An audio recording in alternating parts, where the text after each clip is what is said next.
New gun day.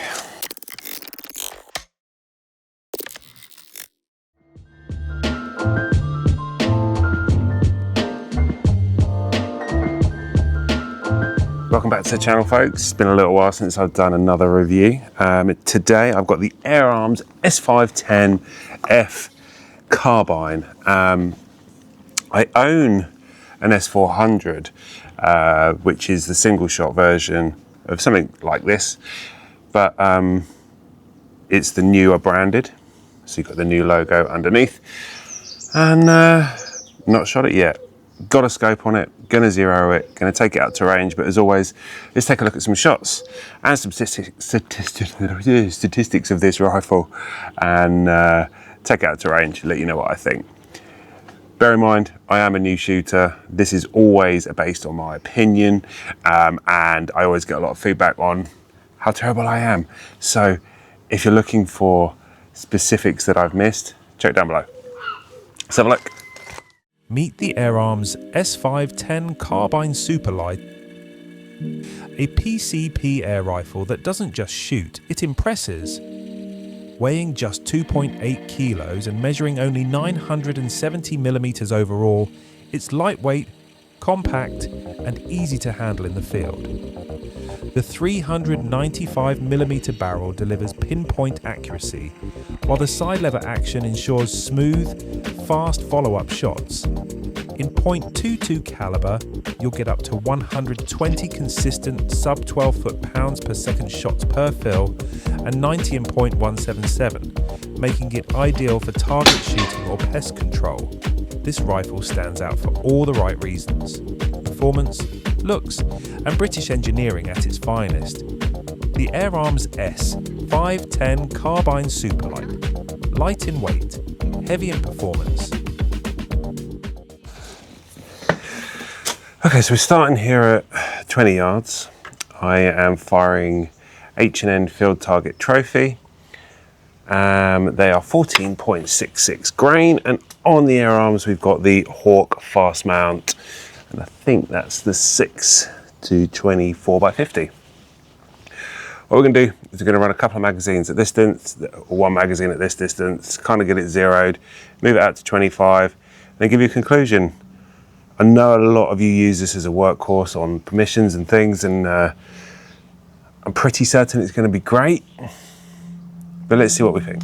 Okay, so I've got a magazine in there, I've taken 2 shots. Let's see what happens on the target at this distance.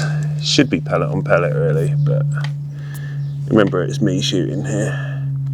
So you've got the manual safety in the trigger, which for a lefty, slightly annoying because you've got to reach through. Let's see.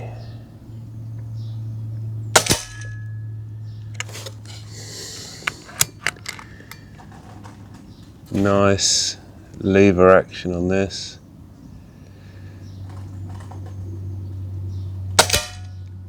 Interesting. There's not a breath of wind today, so I don't know why that dropped like that. Could be the pellet. Let's just run a few more. Might be these pellets in this.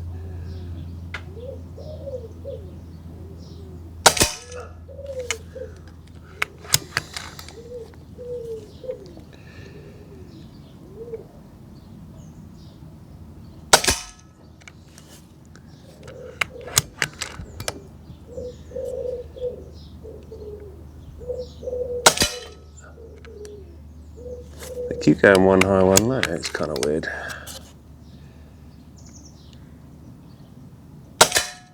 That's flying off to the right. I don't think it likes these pellets, you know.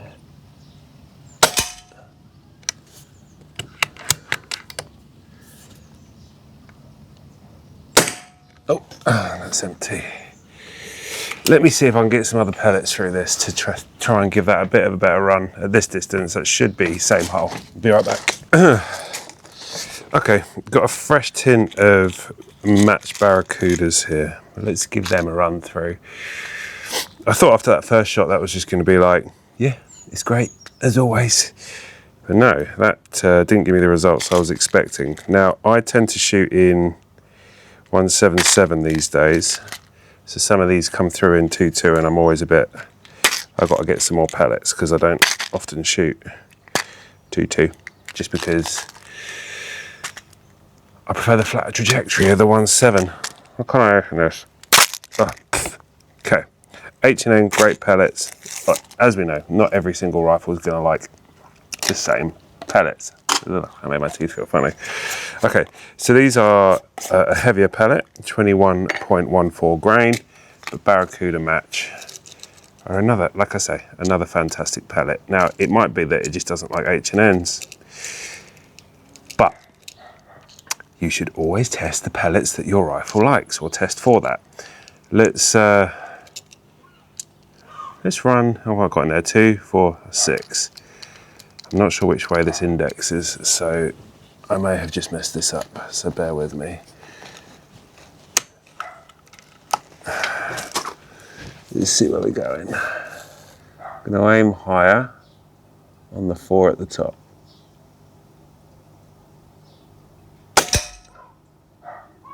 Yep, so the 0 is down to the 8. I'm going to keep the 4 at the top as my point of aim.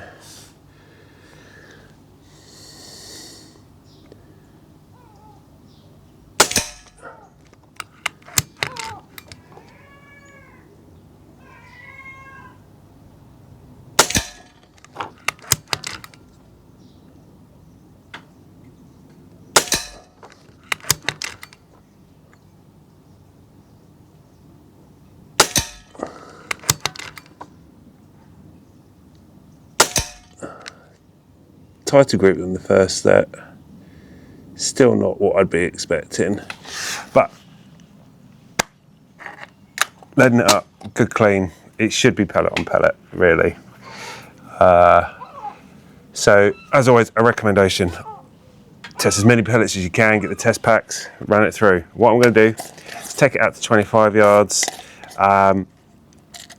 It's always about how the rifle feels, because I know I can dial this in. You've got this beautiful, nicely sculptured stock. You've got really nice side action. It's a robust rotating magazine. Everything about this is Air Arms quality. I'm just a bit worried that I'm not getting pellet through pellet at this early stage, but I'll keep saying the same thing. Test your rifle, get it ready. But if I compare it to my 400 or the 500 HFT I had, it was the same hole, straight out of the box, but they were 1.7, so whatever. Let's take it out further, see what we can do.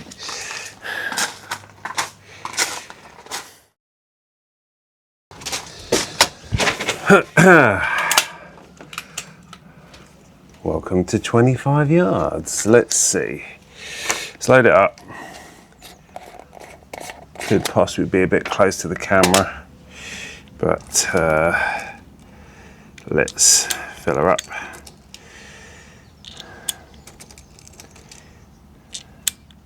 So a lot of the indexing comes from the mechanism on the rifle itself, because this isn't spring-loaded rotary. You just put one in and rotate it, and it's, if you've shot on Air Arms, you know this system. For those of you that haven't, really well built, nicely machined, good quality manufacturing. Push in, lock in. Okay, let's see if I can get any sort of grip going on here. On the right hand side, I'm going to aim for the 4.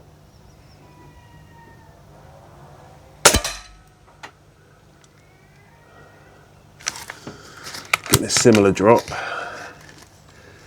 but I feel like I'm not going to get a great grip.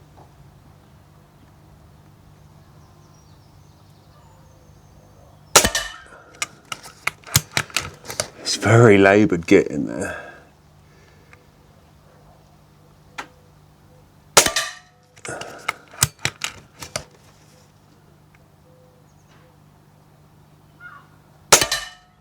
That's better.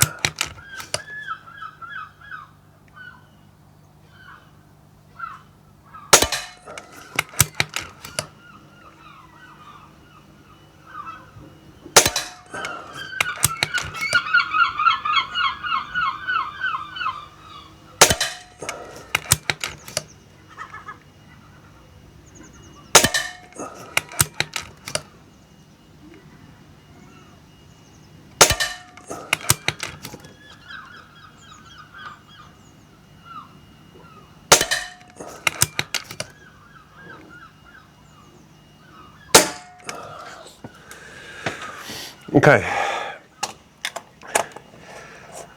I feel like this is shooting slightly under power because I can pretty much see the pellet traveling to its destination, but got a group going there. I'll go and get my disc to see how good that group is. It is looking, you know, 510p piece. Not overly impressed with using the H&N in this. If out of the two, I'd use the Barracuda, but this rifle is a family favorite for many. I know my friend Andrew shoots this in 177 for pest control, so very, very good rifle. You get what you pay for. I'd personally go for 177 if I was to get something like this, and you know, it's beautifully crafted. Just would expect to see tighter groups, but that's a me thing and a pellet thing. Let's have a conclusion and close off the video.